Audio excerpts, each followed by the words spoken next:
안녕하세요. 옛날에 세월이 유수같이 흐른다더니 이렇게 세월이 빠르게 지나가고 있습니다.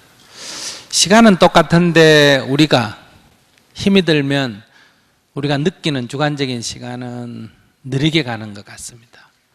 또 우리가 아주 기쁘면 우리가 느끼는 주관적인 시간은 아주 빨리 가는 것 같죠. 그래서 옛날에 살기 좋으면 시간이 빨리 지나가는 걸 어떻게 표현합니까? 10년을 하루같이 지났다. 10년을 하루같이 지났다는 것은 살기 좋았다는 거예요, 나빴다는 거예요? 살기 좋았다는 얘기예요.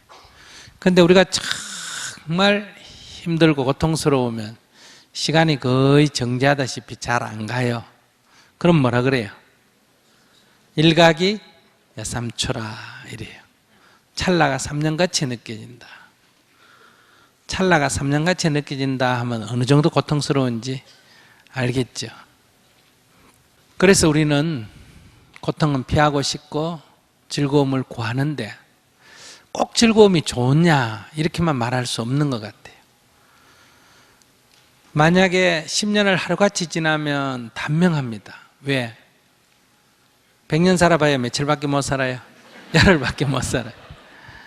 그런데 일각이 여삼초라. 일각은 고사하고 하루가 3년 같다 해도 하루를 3년 같이 살면 1년만 살면 얼마 살아요? 1000년을 사는 게 됩니다. 그러니까 괴로운 게 꼭 나쁘다고 할 수가 없어요. 괴로우면 그 시간이 느려진다는 건 뭐예요? 단위 시간당 우리가 경험할 수 있는 양이 폭발적으로 늘어난다는 걸 말해요. 그래서 옛말에 젊어서 고생은 사사한다 이런 말이 있습니다. 즉 젊을 때 어떤 한 사람이 고생을 좀 하면 시간이 늘어진다. 즉 단위 시간당 경험의 양이 폭발적으로 늘어나기 때문에 동년배의 다른 사람에 비해서 완숙해진다. 고생한 사람하고 안 한 사람하고는 차이가 나요. 우리가 보통 편견이다, 속이 좁다 이런 얘기 뭐냐면 사물의 한 면만 봅니다. 드러난 면만 보고 숨겨진 뒷면을 못 본다든지 위만 보고 아래를 못 본다든지 왼편만 보고 오른편을 못 본다든지 이러면 편견을 가졌다, 견해가 좁다 이렇게 표현을 해요. 그런데 고생을 하게 되면 어떠냐? 위만 보는 게 아니라 아래를 본다. 앞만 보는 게 아니라 뒤도 본다. 왼쪽만 보는 것이 아니라 오른쪽도 본다. 이게 통찰력이라 그래요. 사물의 전모를 본다. 그러니까 여러분들이 고생을 해야 오히려 통찰력이 생긴다. 그래서 젊어서는 고생을 일부러 돈 주고 샀어라도 한다 할 만큼 우리가 고난을 겪는 것은 삶에 꼭 필요한 일입니다.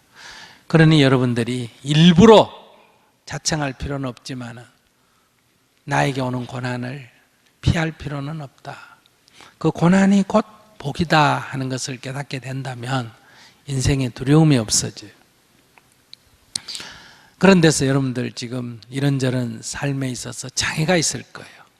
아이들이 뭐 문제가 있다, 부부간에 갈등이 있다, 경제적으로 어렵다, 여러 가지 나름대로 갈등이 있을 텐데 이런 갈등이 있는 것이, 이런 어려움이 있는 것이 꼭 나쁜 거 아니에요.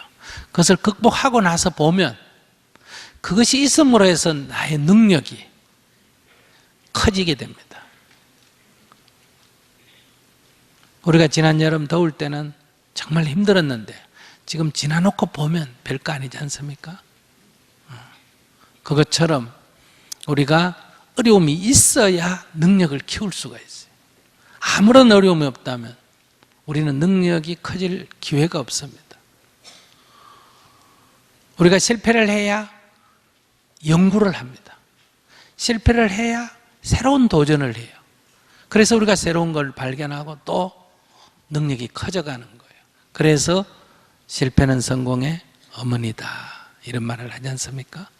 그래서 여러분들의 삶이 지금 이런저런 이유로 다 고달프고 힘들겠지만은 그걸 고달프고 힘든다 하는 측면에서만 보면 불행이고 이것이 나에게 새로운 어떤 기회, 나의 능력을 키우는 기회다 이렇게 생각하시면 그것이 여러분들에게 큰 복이 된다.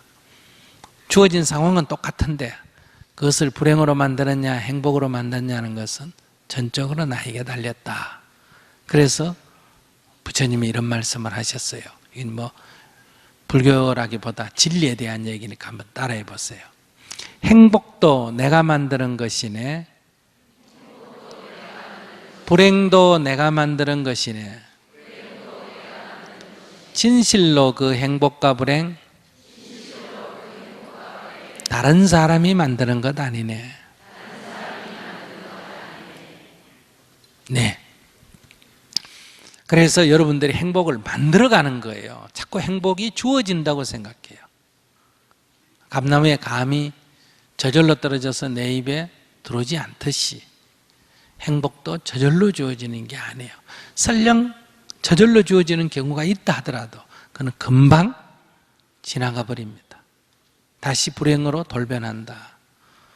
행복을 만들어 가야 합니다. 나의 인생, 나의 행복을 내 손으로 만들어 가야 한다. 그래서 오늘 어떻게 주어진 상황 속에서 그것을 불행이 아니라 행복으로 볼 거냐, 이런 얘기를 오늘 좀 여러분들이 구체적인 얘기를 두고 해보려 그래요. 그래서 우리가 한꺼번에 보는 눈, 이게 지혜예요. 우리가 그런 눈을 조금 갖게 되면, 즉 내가 보는 것에 대한 고집을 조금만 내려놓게 되면 우리의 행복 지수는 훨씬 높아진다. 여러분들의 삶이 훨씬 더 자유의 영역이 넓어진다. 그래서 우리가 우리의 행복을 조금 더 같은 조건 하에서, 그러니까 뭘 할 거냐는 본인이 결정하지만은 그 결정된 안에서 어떻게 더 행복할 거냐 하는 것은 우리가 함께 연구해 본다면 더 우리에게 좋은 답을 찾을 수가 있다. 자, 이런 말씀 드리며 시작하세요. 안녕하십니까? 네. 예, 저는 그 두 가지 고민이 있어서 네. 말씀드리겠습니다. 첫 번째 고민은 제 내면 속에 어려서부터 잠재하고 있었던 그 대중 앞에 서는 것에 대한 두려움, 이런 것이 많이 있고, 성격이 좀 그 내성적이고, 그래서 이제 남들 앞에 나서기 싫어하고, 지금 결혼해서도 이제 와이프도 그런 거에 대해서 이제 저를 많이 답답해하고 그러는 상황입니다. 물론 제 스스로 노력을 하려고 하지만 그 오랜 시간 동안 그런 것들이 몸에 배서 그 두려움을 대중 앞에 이런 것들을 얘기를 하고 성격 자체를 바꾸려고 하는 것이 쉽지는 않은데, 그런 부분을 이제 살아나가면서, 남은 인생을 살아나가면서 그런 것을 좀 노력할 수 있는, 조금씩이라도 그것을 노력해서 그런 것을 이겨낼 수 있는 그런 방법을 좀 듣고 싶고요. 두 번째 질문은 그 형제 관계가 누이 3명에 그 제가 막내 아들로 태어나가지고 현재 저는 결혼해서 그 3딸과 막내 아들을 두고 있는 저기 평범한 가장입니다. 그 결혼 후 이제 7, 8년을 결혼해서 이제 어머니는 제가 20살 때 돌아가셔서 이제 서른에 결혼하고 결혼해서 7, 8년을 이제 와이프랑 같이 홀아버지 모시고 같이 살다가 힘들어서 이제 나와 산 지가 한 4년 정도 되는 상황입니다. 물론 힘든 이유 중에 하나는 이제 아들이 없고 이제 아버님은 이제 아들을 바라는데, 물론 티를 안 내시지만 내면 속에는 그런 것들이 충분히 보였거든요. 저희가 이제 그걸 이기지 못하고 지금 나와서 살고 있는데, 지금 현재의 상황이 다시 들어가고 싶어도 이제 아버님은 지금 막내 누이랑 같이 살고 있어서 이제 들어가기가 쉽지 않은 상황이고, 또 제 마음속에 내면에 그런 어떤 여러 가지 저항감들 때문에 쉽게 결정을 못 내리고 있는 상황입니다. 그 부분에 대해서 어떻게 해야 될지. 네. 후자부터 먼저 얘기를 해보면요.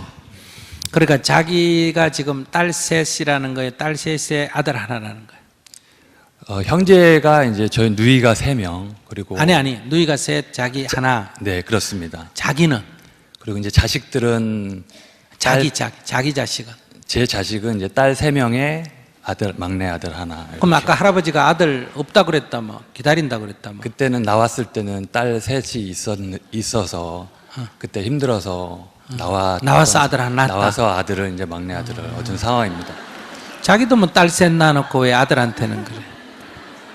자기나 많이 놓고 그런 소리 하면 괜찮아. 웃어요. 이제 근데 뭐 그건 이해가 돼요. 그러니까 부인 되시는 분이 네, 그러니까 어머니 모시기, 홀 어머니 모시기도 쉽지가 않는데 네, 홀 시아버지 모시기는 더더욱 어렵다. 무슨 말인지 아시겠어요? 네. 그러니까 나야 내 아버지니까 괜찮지만은 그 부인이 모시기에는 쉽지 않다. 이거 자기가 이해해요? 이해 잘 못해요. 나와서 보니까 그런 것들이 있을 때는 몰랐는데 나와 보니까 나왔어 7, 8년 살면서 그걸 몰랐다고. 이제 7년 동안에 그런 부분이 갈등이 많았는데도 이제 제가 중재를 못했던 그런 부분도 있고요. 이제 제 생각은 그 당시에 이제 와이프랑 아버지와의 갈등은 당사자끼리 풀어야 된다라는 그런 좀 생각을 좀 돌이켜 보면 좀 어리석은 생각을, 제가 중재자 역할을 잘 못했던 그런 시절이었고. 부인 여기 왔어요. 네, 맞습니다. 아니 그걸 그냥 하루만 살아도 눈치를 채지. 그걸 7년을 살면서도 눈치를 못 채고. 그러니까 그거는 같이 사는 건 어려운 일이에요. 그걸 살 수 있는 길은 그러니까 부인이 수행을 해서 보디사트바 보살 정도가 돼야 살 수 있는 거지. 그 전에는 어렵다. 그러니까 이웃집 노인이라도 모시고 살 수 있으니까 보디사트바가 되면 그 전에는 어렵다. 그러니까 그거는 누이가 모시고 사는 게 사는 데는 더 편하다. 그러니까 이게 남녀 문제이기 때문에 며느리하고 시아버지라는 거는 며느리 시아버지는 하지만 이게 또 남이잖아, 그죠? 그렇기 때문에 이거는 이렇게 옷을 하나 벗어도 그렇고 뭘 하나 해도 불편해요. 그걸 이해해야 돼. 무슨 말인지 아시겠어요? 네. 그렇기 때문에 그건 딸은 덜 하지만은 며느리는 그 여러 가지 사는데 불편해요. 꼭 뭐 불효라서 안 모시려고 그런 게 아니고, 그리고 시어머님은 이제 간섭을 해서 싫고, 시아버지는 이게 뒤봐야 될 일이 많아요. 그 시어머니는 지가 밥도 해 먹고 애도 봐주고 청소도 하고 이런 만면에 잔소리가 많고, 시아버지는 이런 잔소리는 안 하는 대신에 뭐든지 밥도 차려다 줘야 되고 이불도 깔아드려야 되고 일이 많아. 그리고 또 아까 얘기한 것처럼 이 남녀라는 게 또 있어가 불편한 면이 있어요. 자기는 이제 잘 모르는 거 보면 굉장히 둔한 남자예요. 그렇기 때문에 이렇게 이사를 나온 건 잘한 거예요. 그리고 거기 다시 들어가려고 할 필요는 없다. 다시 들어가려고 하는 거는 부인이 여보 내가 공부를 좀 해가지고 여보 제가 남도 모시는데 당신 아버지 제가 잘 모시고 살겠습니다 라고 이렇게 청을 하면 못 이긴 척하고 받아들이면 몰라도 부인이 원하지 않으면 시도를 하지 않는 게 좋다. 그거는 내가 효도하는 것보다 더 중요한 일은 내가 내 자녀들이 잘 성장하도록 하는 것이 훨씬 더 중요하기 때문에 그래요.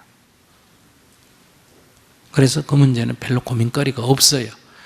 다 자기가 들어가려고 하는 이유가 혹시 아버지가 재산을 가지고 있어서 이렇게 모시면 떡고배라 떨어질까 이런 생각 때문이라면 뭐 이해는 할 수 있지만은 그러나 그 떡고물보다는 내 힘으로 우리 가정을 꾸리는 게 더 중요하고 그거는 누이가 모시면 누이가 가져가도 좋다. 누구든지 부모를 모시는 사람이 살아있을 때 유산은 가져가고 돌아가시면 누가 모셨든 관계없이 법적으로 유산이 어떻게 n분의 1로 나눠지게 돼 있으니까 그때 내 권리를 받으면 되고 그 문제라면 그렇게 처리하고 나머지는 아무리 아들이라 하더라도 지금 형편에는 우선 그렇게 처리하는 게 낫고, 다만 부인이 이렇게 이런 데 와서 법문도 듣고 공부해서 스스로 발심을 해서 아버님을 모시겠다 하면 그건 수용해도 좋지만 그래도 말려야 돼. 자기는 말리고 부인은 하자 그러고, 그래서 부부싸움을 해야 돼. 그런 부부싸움은 좀 해도 돼요. 그러기 전까지는 자기가 갈 필요 없고, 자기가 자주 가서 마음에 걸리면 누이집에 가서 자기 아버지니까 자기가 최선을 다해서 봉사하는 건 좋다, 이런 관점을 갖는 게 좋을 것 같은데 자기 생각은 어때요? 예, 알겠습니다. 두 번째, 앞에 거는 대중 앞에 서서 얘기를 지금 하는 거 보면 그 정도면 됐어요.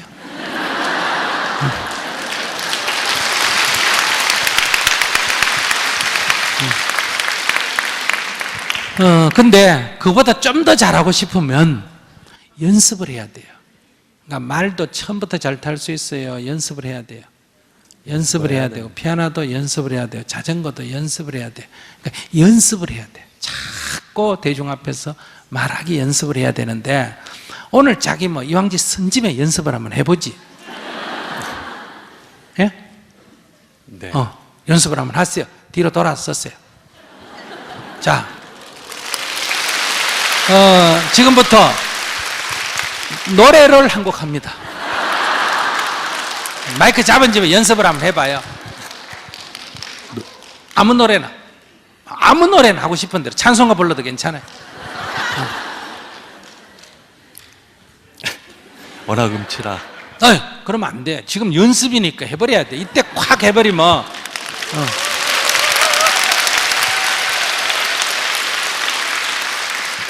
동해물과 백두산이 마르고 닳도록 하느님이 보호하사 우리나라 만세. 무궁화 삼천리 화려강산 대한 사람 대한으로 길이 보전하세. 감사합니다. 네. 뽕짝을 했으면 훨씬 더 연습이 됐을 텐데. 예, 예. 감사합니다. 네. 그렇게 자꾸 연습을 하셔야 돼요. 머뭇거리지 말고 자꾸 연습을 해야 되지. 고치려면 연습을 해야 돼요. 그냥 가만히 있으면서 되는 건 아니에요.